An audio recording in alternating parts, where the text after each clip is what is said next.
Welcome back to my channel.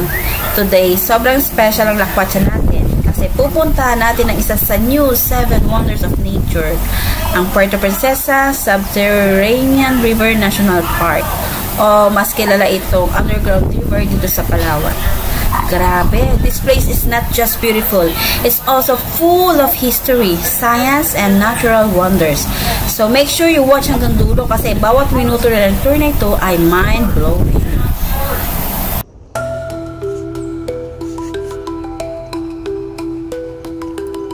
Sa cave mismo, dadaan ka muna sa Sabang.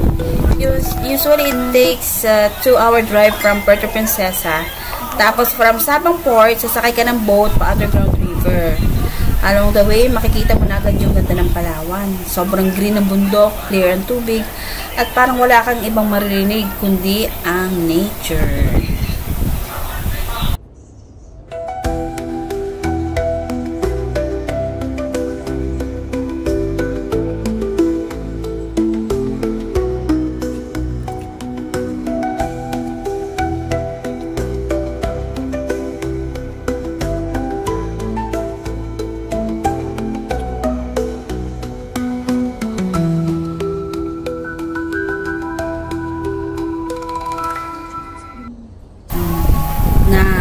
Papunta na tayo sa main entrance ng cave.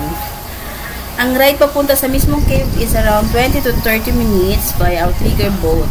Pero kahit sa boat pa lang, sulit na ang view. Limestone cliffs, turquoise water, birds flying. Sobrang Instagram worthy talaga.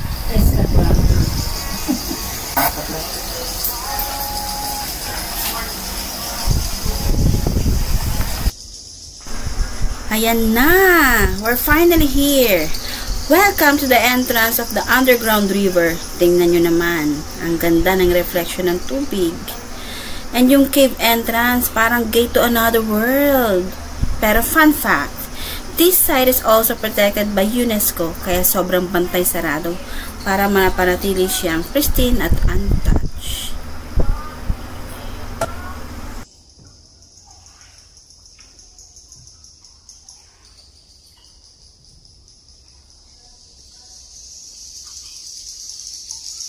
Guys, bawal maingay sa loob ng cave. Bawal hawakan ng mga bato at syempre, wag na wag magkalat. We're here as guests of nature, so respeto tayo ha.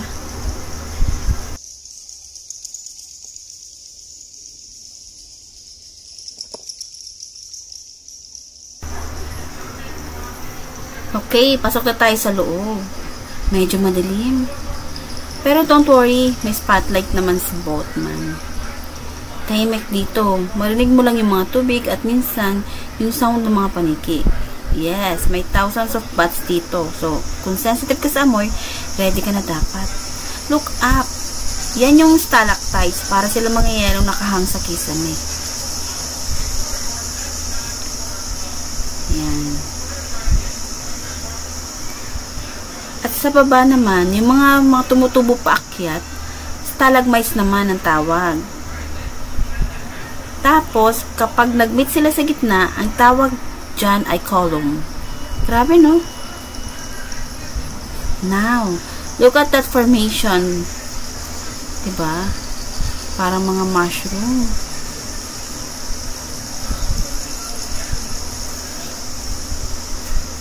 Yan. Makikita mo rin dyan yung parang mga mais, parang mga eggplant. Yung iba, sobrang detailed.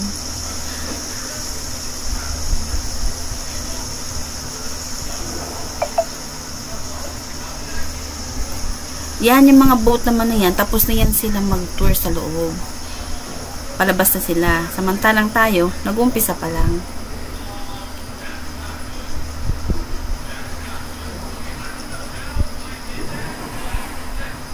Grabe, ang tahimik. Mga paniki lang talaga maririnig mo dyan sa loob. Very calm ang water. Kaya pag may nagsalita dyan sa loob, sobrang maririnig mong echo talaga. Diba? Ang ganda.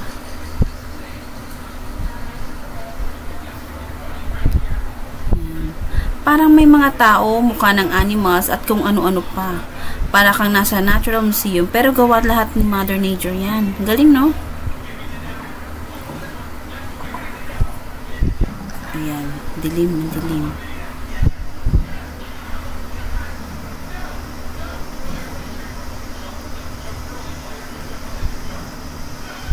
Ayan. Yan. This cave kasi meron siyang different chambers. May mga malilit na passages at biglang may operating na sobrang may opening na sobrang laki. Para kang nasa cathedral. Yung kisame dito aabot daw ng 65 meters high. Ang taas. It's so quiet and sacred. Parang ayaw mo na magsalita. Ayan, no. Ang ganda, no? Ayan, parang mga mais. Ayan, parang may mushroom pa. Diba? Ganda. Mga paniki lang marinig mo dyan na maingay eh. Wala nga halos nagsasalita sa amin. Siyempre, kabado na rin kami. Baka bigla kami tumawag sa dagat. Pero don't worry, nakasuot naman kami ng life jacket in case na may nangyari yan. Pero sa awa ng Diyos, wala pa namang incident na ganun.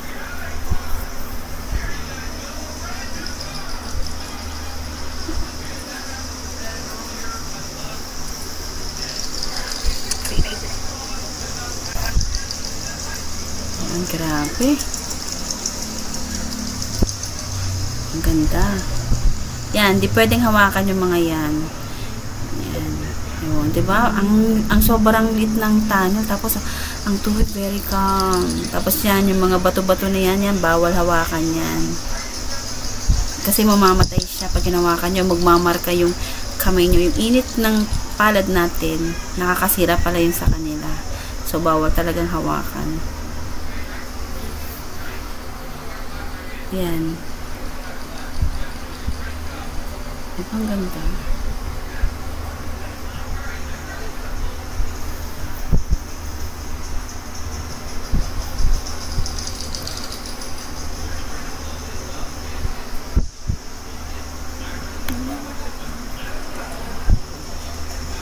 Yan, napabalik na sila.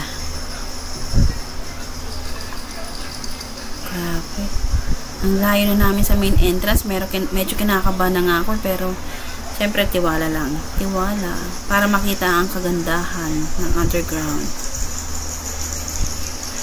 Ayan. Pag tumitingala ka, bawal ibukas ang bibig. Kasi baka mag-poop daw sa bibig. Shoot sa bunganga mo. Kaloka, diba?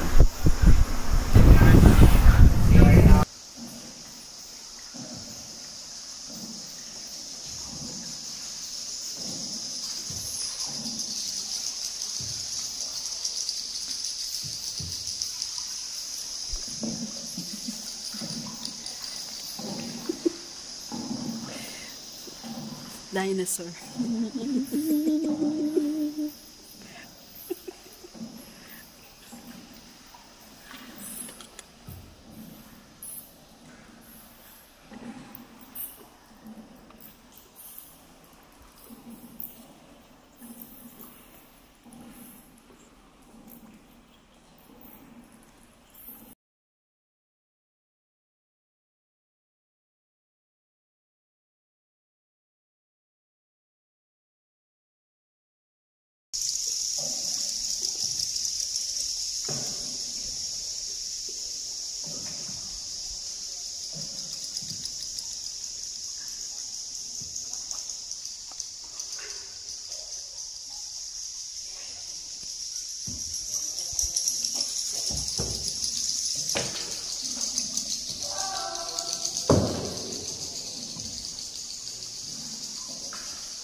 Bye-bye.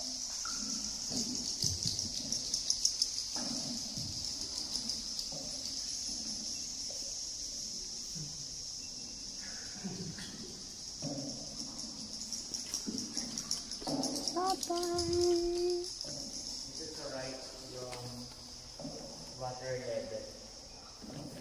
Yung brown light. And yung water level during night time. Ngayon kasi low tide. So magbaba ng 1 meter.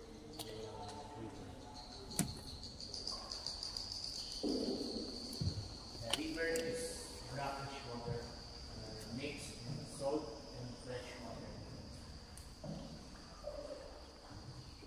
Connect to the sea or connect to the ocean. High tide to the ocean. Now kasi the river is low tide.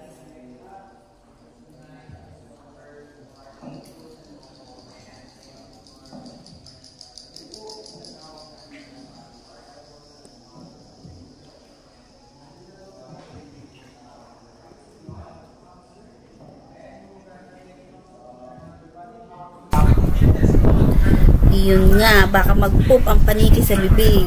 Ew. Okay guys, palabas na tayo. Wow, ang sarap ng feeling. Kung may chance kayo, visit Palawan. Don't skip this place. This is not just a tourist spot. It's a once-in-a-lifetime journey. Thank you so much for joining me sa tour na to. Sana na-enjoy nyo at sana na-inspire kayo to explore more of the Philippines. Kung gusto nyo na pa ng ganitong travel videos, don't forget to like, comment, and subscribe. Share naman po yung video sa ating mga friendship please. Hanggang sa sunod na Lakwatsyera. This is Madam Lakwatsyera signing off. Bye guys. Ingat po tayo.